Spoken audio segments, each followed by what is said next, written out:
Gracias. Listo. Bueno, chicos, el primer tema es el renacimiento. Es el renacimiento el primer tema o el tema que vamos a ver. El renacimiento, como su palabra le dice, es como un nuevo nacer, ¿sí? Un nuevo amanecer para el mundo. ¿Por qué? Y es que afortunadamente nosotros ya vemos la literatura de la Edad Media, porque como ustedes saben, en la literatura de la Edad Media todo regía gracias a la religión. Entonces, el centro del mundo era Dios. Y por ser Dios el centro del mundo, pues se cohibía o nos cohibían de algunas cosas, sobre todo de expresiones artísticas. Pues bueno, en el Renacimiento se va a florecer nuevamente todas las ideas del hombre. Entonces, el centro del mundo ya no pasa a ser la religión, sino pasa a ser el hombre. Entonces, pasamos de un teocentrismo a un antrocentrismo, a un antropocentrismo, perdón, que es cuando el hombre llega a ser el centro del mundo. ¿Listo? Entonces, vamos con algo principal y que ustedes deben tener claro. Recuerden que esta clase yo la estoy grabando y se las voy a enviar, ¿sí? Así que para que después no digan, profe, no alcance a copiar. La palabra renacimiento proviene del prefijo latín re, de nuevo, vuelta atrás, y la raíz del verbo nacer. Entonces, volver a nacer, ¿no? Se dio en el siglo XV y en el siglo XVI. Por eso cuando ustedes a veces buscaban en la tarea me decían, profe, es que a mí me sale que el renacimiento es en el siglo XV, pero también me sale que la Edad Media es en el siglo XV. ¿Por qué pasaba esto? Pues porque mientras se acababa la Edad Media, pues el Renacimiento estaba comenzando. Entonces, esa transición se dio precisamente en el siglo XV. El Renacimiento se estaba dando en Europa, en todo el mundo, pero también existía aún momentos de la Edad Media en el siglo XV. Entonces, eso se da. ¿Listo? Estos siglos se retomaron los valores artísticos, intelectuales de la tradición grecorromana y se vivió un auge económico que derivó en un mayor contacto cultural con América, Asia y Medio Oriente. En el Renacimiento va a ser muy importante todo lo que tiene que ver con la economía. ¿Por qué? Pues claro, recuerden que nosotros vimos que en España existían castillos que los protegían, era el feudalismo. En este momento, ya el feudalismo va a empezar a desaparecer. ¿Por qué? Porque la gente va a empezar a buscar nuevas rutas económicas, nuevas rutas para poder avanzar.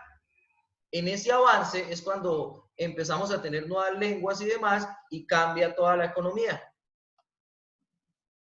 La caída de Constantinopla. Resulta que la caída de Constantinopla va a ser muy importante por esta razón. Cuando conquistan o cae Constantinopla, todas las personas empiezan a dirigirse a todos los lugares del mundo y por Europa, Asia y África.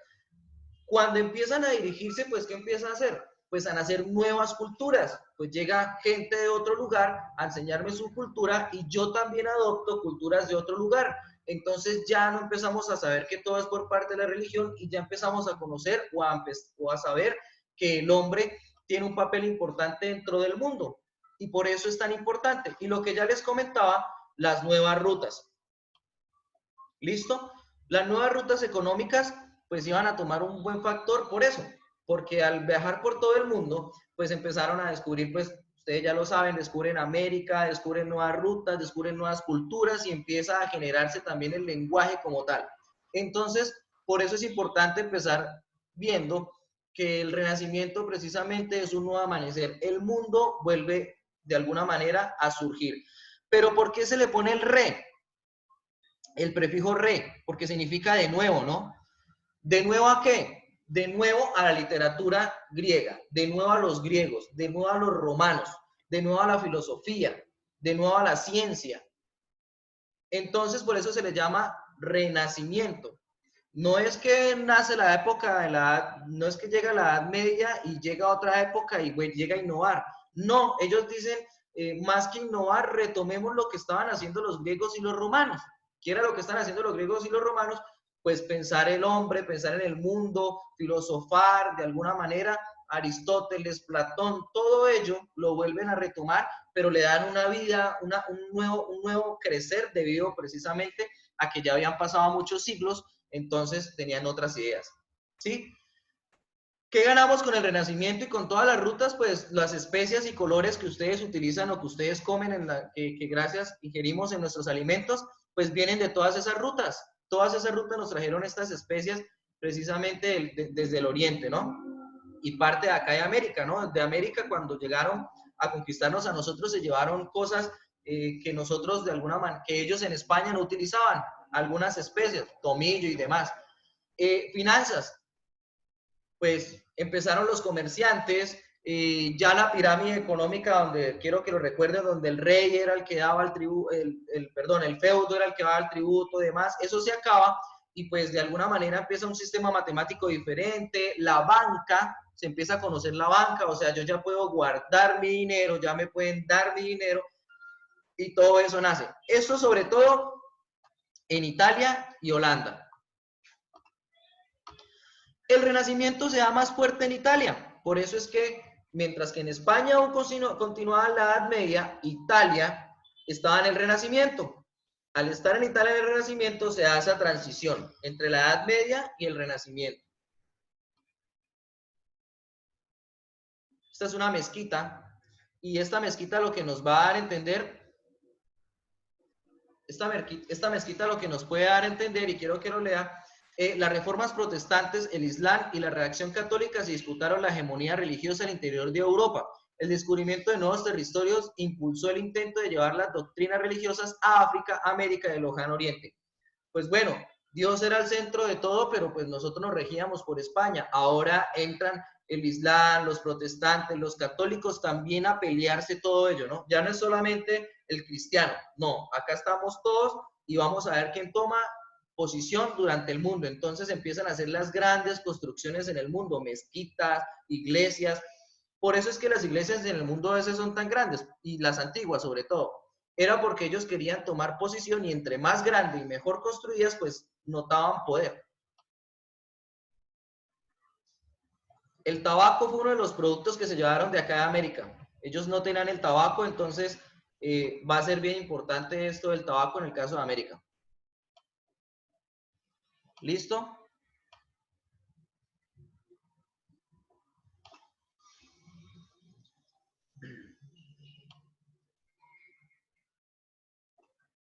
Bueno, resulta que voy a leer el decrecimiento económico. El comercio a mediados del siglo XVI se debilitó. Las disputas religiosas entre protestantes y católicos, las malas cosechas y el mal manejo de las rentas americanas debilitaron los reinos de Mediterráneo, en especial la de España. Nuevas potencias como Inglaterra y Holanda empezaron a tomar el control de la economía mundial.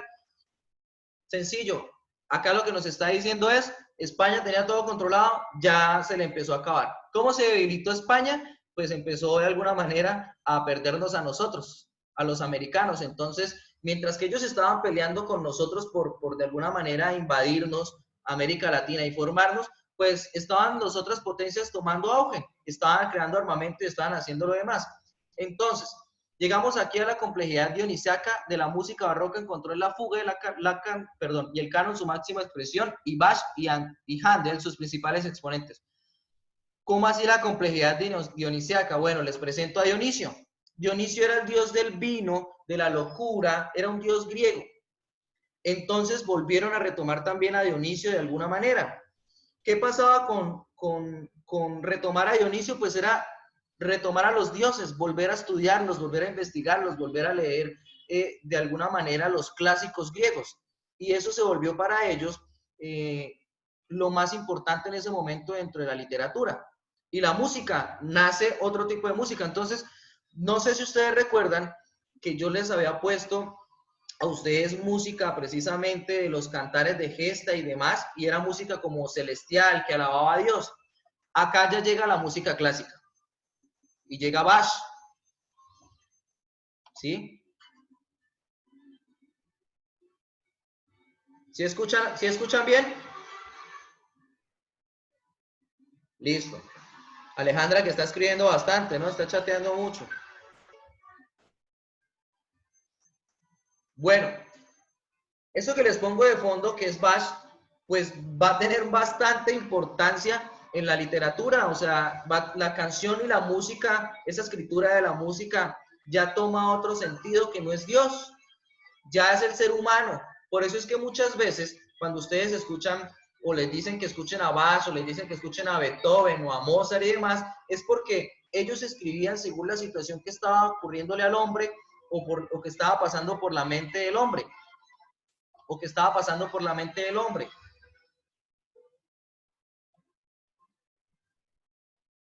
¿No escuchan la música?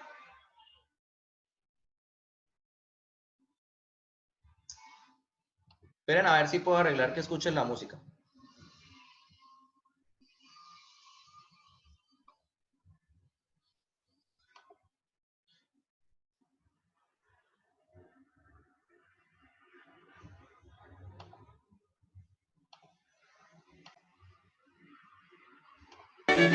¿Ahora sí escuchan la música?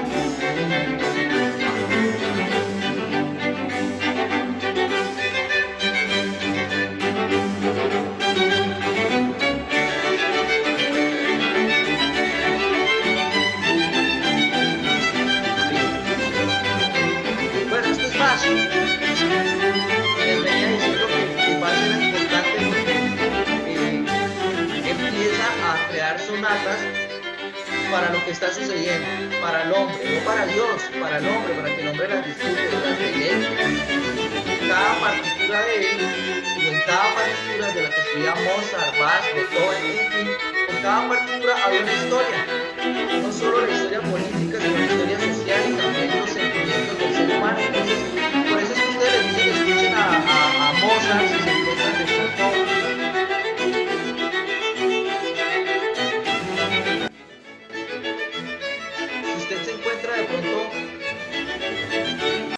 Si usted se encuentra de pronto un poco decaído, después lo escuchan en sus casas, si usted se encuentra un poco decaído, si usted se encuentra mal, entonces le van a decir, escuche Mozart, escuche, sí, y es que ellos de alguna manera utilizaban la música para representar al hombre. ¿Listo? Entonces, Dionisio y la música, principales exponentes. O sea, dioses griegos y música empiezan a ser parte de esto.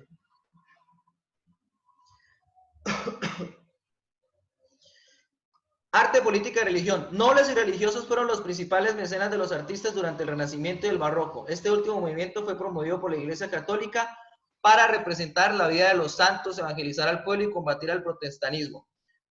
Lo barroco fue lo único que sobrevivió de la Edad Media, el arte barroco. ¿Sí? Entonces, el arte barroco se representa de manera magnificante, pero la pintura tomó un factor importante en el arte barroco y era gracias al cálculo y al orden en la división de planos que se encontraban en él. Entonces, en el Renacimiento, ¿por qué les hablo de arte, política y religión? Porque en el Renacimiento, sigo repitiendo, se centraron ya en el hombre.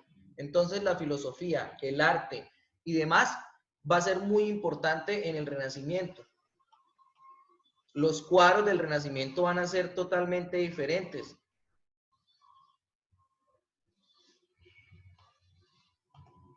Miremos los cuadros. Y empiezan a nacer nuevas corrientes. Entonces, voy a leer las diferencias políticas, económicas y culturales que se fueron perfilando entre los países del norte y del sur de Europa están fuertemente relacionadas con la estructura de pensamiento que forjaron la religión y la filosofía propia. Y es que, voy a leer un mensaje, esperen. Que si toca copiar en el cuaderno, pues saquen el cuaderno, igual yo les voy a enviar esto, pero sí tienen que tener apuntes. ¿Listo? Entonces, nacen los racionalistas y los empiristas. Va a ser bien importante, porque con esto nace el humanismo. O sea, dentro del Renacimiento, la filosofía más importante o ponderante es el humanismo. ¿Qué es el humanismo? Leo. El humanismo renacentista es un movimiento intelectual, filosófico, cultural europeo estrechamente ligado al Renacimiento, cuyo origen se sitúa en Italia del siglo XV, especialmente en Florencia, Roma y Venecia, con precursores anteriores como Dante Alighieri, Francesco Petrarca y Giovanni Boccaccio. Busca los modelos de la antigüedad clásica, ya lo dijimos, y retoma el antiguo humanismo grecorromano. Ese es el humanismo. ¿Listo? Entonces es un movimiento que de alguna manera va a centrarse en todo lo que es el hombre. Pero empezaron a darse dos corrientes filosóficas, el empirismo y el racionalismo. Cuando ustedes les dicen de pronto, sea empírico, nos estamos refiriendo a esto. Doctrina psicológica y epistemológica que, frente al racionalismo, que es el otro, afirma que cualquier tipo de conocimiento procede únicamente de la experiencia, ya sea experiencia interna o externa, y que esta es su única base. El empirismo dice que la experiencia es la única respuesta a todo. Entonces, cuando usted le dice a alguien sea empírico, quiere decir que le muestre las cosas en la experiencia. Entonces, hay un mito muy famoso que pues es la caverna de Platón, que es sobre precisamente el mundo, pero sobre todo la del fuego, ¿no? Si usted, en la filosofía se hablaba sobre el fuego como si usted no se ha quemado, no sabe realmente cuál es esa sensación. Y eso no lo puede saber en el racionalismo, que es la corriente que, pues, a diferencia del empirismo, pensaba que todo sentido de la humanidad y del mundo provenía de la razón, del pensamiento. ¿Qué quiere decir eso? Que usted con la física, la química y demás puede de alguna manera sacar dónde se encuentra la vida sin necesidad de hacer o experimentar esto. Y esas son las dos corrientes, empirismo y racionalismo. ¿Sí? Acá vemos el experimento de la refracción de luz de Isaac Newton, por si de pronto no sabían cómo lo logró él con prismas y demás.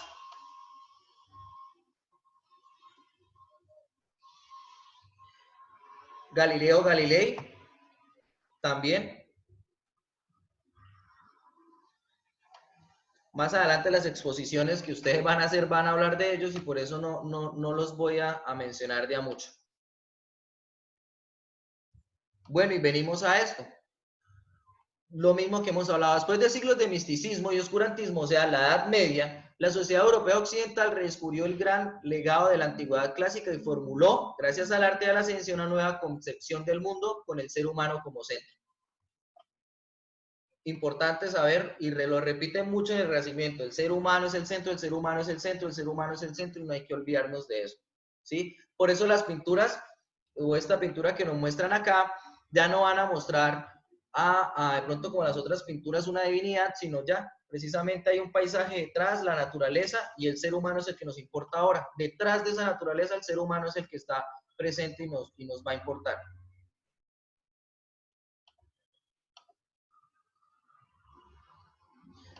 Tranquilo que yo les envío esto por YouTube como le he enviado.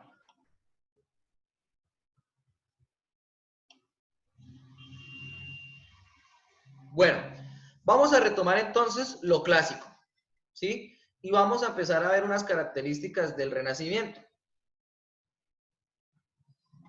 Primera característica. Fue sopa por buscar la armonía, esa relación entre lo bueno y lo bello que tanto proclamaban los griegos y que nos llevó a crear una nueva forma de entender el arte, la música, la literatura e incluso uso de la lengua. Entonces, dentro de la literatura vamos a encontrar, chicos, a alguien poniendo estrellas y demás, por favor, porque si los paro, después nadie me va a poder interactuar con la pantalla, ¿sí? Me pasó con 10.2, que di la clase por hecho, por vista, y ahora les va a tocar hacer un trabajo re largo a los de 10.2. Entonces, el que está rayando la pantalla, por favor, quítelo ahorita, porque si está poniendo estrellas y demás es porque sabe cómo quitarlos también. Continúo y espero las quite porque si no, pues, como siempre, voy a acabar la clase. Bueno, entonces estuvieron entre lo bueno y lo mal, y lo bello, perdón, buscando la razón de alguna manera o la explicación del humano, del ser humano. Lo bueno y lo bello vienen a tener importancia porque lo bello, pues, en lo griego no significa de alguna manera nuestros rostros o facción física. Ellos decían a lo bello, le llamaban de alguna manera las formas y contenidos de todo el mundo, que era lo bello, entre ellos la vida.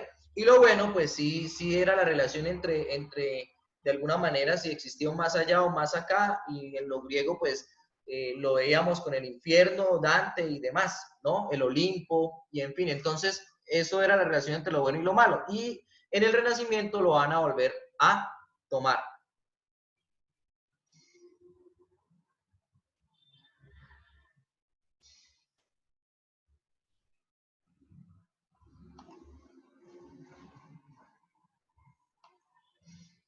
Dante Alighieri, muy importante personaje, la Divina Comedia es de este señor, de Dante Alighieri.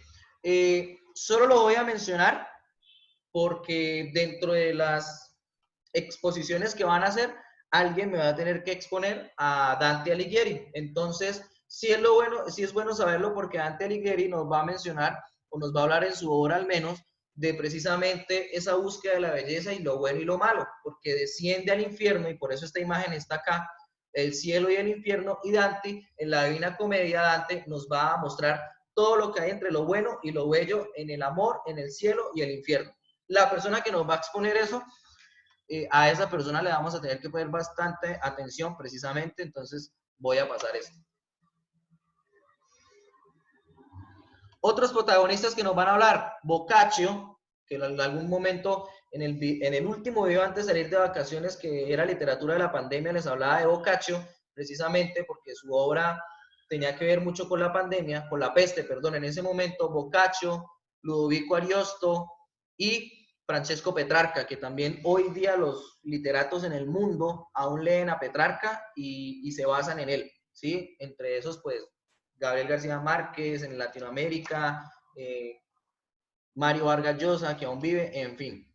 William Shakespeare, dramaturgo inglés, el cual se ocurren muchos mitos detrás de William Shakespeare, porque algunos escritores afirman que él no hizo todas las obras y que era un seudónimo que creó un grupo de personas para escribir realmente o mostrarlas al mundo, pero son mitos, ¿no? Nada es confirmado, pero detrás de la figura de Shakespeare se han escrito muchas cosas. No está de más invitar a leer a Shakespeare, Hamlet, Romeo y Julieta, como dice acá, El Mercader de Venecia, Carlos V, en fin. Estos autores los estoy nombrando para que nos situemos un poco de dónde estamos. Continúo. Uy, se me salió. Continúo porque después me van a hablar de ellos. Listo, entonces empezamos y volvemos. Hombre, centro y medida de todas las cosas. El Renacimiento surgió como una respuesta a un mundo dominado principalmente por la Iglesia y el pensamiento religioso. Una característica de por qué nació precisamente el Renacimiento. Estaba dominado y querían salir de eso. Dos, el humanismo, ya hablamos. Humanismo defendía una visión antropocéntrica del mundo, antropocéntrica, o sea, el hombre como centro. Esa palabra es importante, por favor, para que la noten, antropocéntrica del mundo y del universo. Es decir, se veía al hombre como el pilar de la creación. También predicaba que la sensibilidad, el talento y la inteligencia humana no eran, como se pensaban en la Edad Media, dones otorgados por Dios o manifestaciones de la voluntad divina, sino que existían independientemente de las creencias religiosas de los hombres. O sea, ya no estamos acá por Dios y ese hombre piensa muy bien, no es porque Dios lo mandó, sino porque él mismo se ha creado su inteligencia. O sea, él mismo de alguna manera ha buscado y tiene un raciocinio bastante bueno, por eso racionalistas y los empiristas.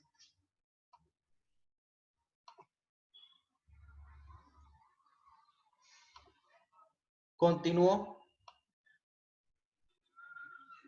Bueno, sigo.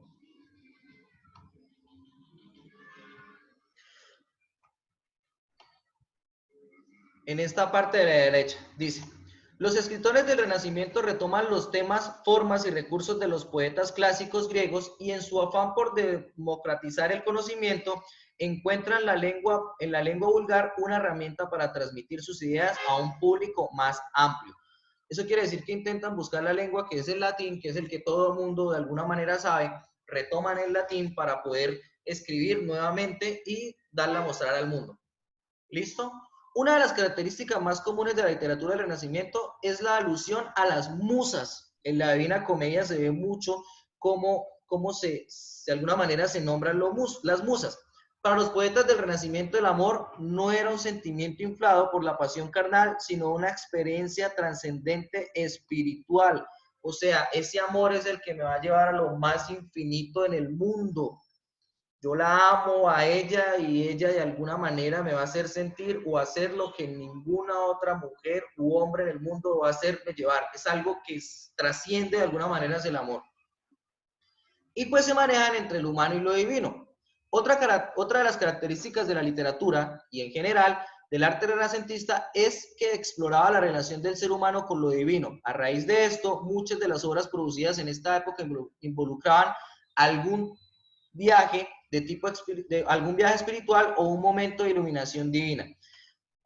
¿Por qué quise subrayarles esto? Porque el hecho de que se hayan de alguna manera desligado muchos pensamientos de la iglesia de la Edad Media, esto no quería decir que ellos estaban en contra de la religión. Ellos sí eran religiosos, aún creían en su Dios. ¿En qué no creían? En el estamento de la iglesia, en el estamento de lo que era la iglesia como tal. Sí tenían viajes espirituales, sí oraban, sí aún creían, y eso se ve en la literatura de ellos. Pues dígame, después de tantos siglos, acuérdense, en la Edad Media del siglo V hasta el siglo XV, después de tantos siglos adorando el Dios de su región, digámoslo así, o de su país o de su territorio, ahora usted en un siglo no va a poder cambiar eso de la nada. Entonces ellos sí seguían creyendo. Lo que no creían eran en la iglesia y en los estatutos de la iglesia, en el papa, en lo que promulgaban. Eso sí ellos no lo seguían y por eso se dedicaron al hombre, en que el hombre podía de alguna manera surgir y resurgir. En esta época se crean las primeras gramáticas y eso lo crea un rey de alguna manera y se crean las primeras gramáticas. Antonio de Nebrija, no lo tengo acá, Antonio de Nebrija fue la persona que dio el castellano y la lengua para que realmente se utilizaran en todos lados. Y también pues empiezan a crearse las primeras gramáticas, o sea, acá ya se empieza a estudiar el lenguaje como tal. En la antigua Grecia no se hacía y en la Edad Media pues ustedes saben que los monjes eran los únicos que escribían y sabían leer y entonces ¿para qué preocuparse por una gramática en la Edad Media? Entonces, ¿qué vamos a hacer? Ahora sí como nos estamos preocupando y todo el mundo tiene un lenguaje, porque ya nace, Antonio de Nebrija lo propuso y lo puso, entonces ahora sí creemos la gramática, cómo hablar bien, cómo de alguna manera deben estar las palabras. Por eso es que nosotros estudiamos desde el Renacimiento hasta el día de hoy la gramática y todo lo demás.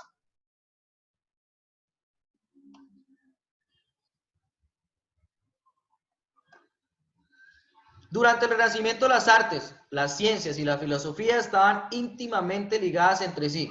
Usted era un filósofo, pero usted como filósofo tenía que pensar también en lo que estaba sucediendo en el arte y en lo que estaba sucediendo en la ciencia. Ejemplo de eso, nos vamos con esto. Ustedes lo han visto, ¿no? De Da Vinci. Dese en cuenta que para poder dibujar o hacer esta imagen, tuve en cuenta una matemática, o sea, tuve en cuenta la ciencia para poder dibujar y representar precisamente el hombre como el centro del universo. Y es que Da Vinci tuvo que, de alguna manera, ustedes saben que Da Vinci era también un científico, ¿no? Entonces, los dibujos de él y demás están llenos de ciencia por doquier. La Gioconda, si nos damos cuenta de pronto acá, puse muchas imágenes, no abrí solo una, si nos damos cuenta acá, está también en una simetría perfecta la Gioconda, ¿no? O la Mona Lisa, conocida también por todos nosotros, la Mona Lisa tiene una simetría perfecta. Y les voy a poner un ejercicio, un día si lo pueden hacer, pongan la Gioconda en un momento de que ustedes tengan tiempo libre, la ponen en la pantalla completa y cuando se vayan a la derecha, la Gioconda los va a estar viendo. Y si se pasan a la izquierda, la Gioconda también los va a estar viendo. O sea, está tan bien construida que la mirada de la Mona Lisa, esté donde usted esté ubicada, va a sentir que la Mona Lisa lo está observando. Eso es un ejercicio interesante de hacer. El principal objetivo de los hombres del Renacimiento fue adquirir conocimiento, especialmente por medio de la experimentación y la observación de la naturaleza para llegar a la verdad. Ya lo vimos, ¿no?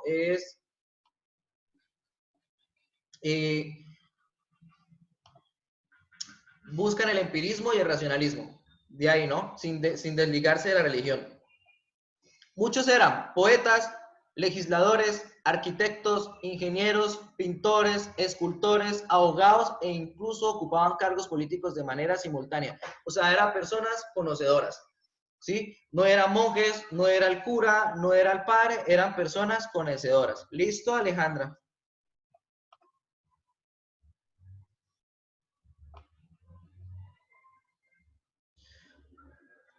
Bueno, voy a habilitarles el audio a todos sin antes decirles en 30 segunditos que pues durante esta época pues nació el libro impreso, ¿no? Gutenberg crea la imprenta y eso va a ser muy, muy, muy importante. O sea, ya puedo leer los libros de Italia, ya puedo leer los libros de Francia, ya puedo leer los libros de Alemania, ya puedo leer los libros que quiera, los puedo leer porque ya están impresos. En la Edad Media un libro costaba lo de una casa. Pues imagínense, un monje tenía que escribirlos todo el día y pasar una Biblia que usted sabe cuántas páginas tiene, entonces valía muchísimo porque los pasaba a mano. En esta época, pues todos podían acceder a la información. Por eso leerla a William Shakespeare y los demás era supremamente fácil. ¿Listo? Entonces, hasta aquí voy a terminar, al menos la clase. Voy a volver a la cámara.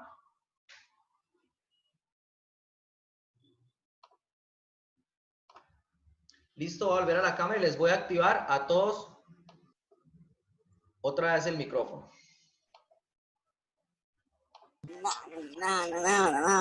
Listo, chicos, les activé el micrófono. ¿Qué tal? ¿Me pueden escuchar? ¿Todo bien? Sí, señor. A clase, pues.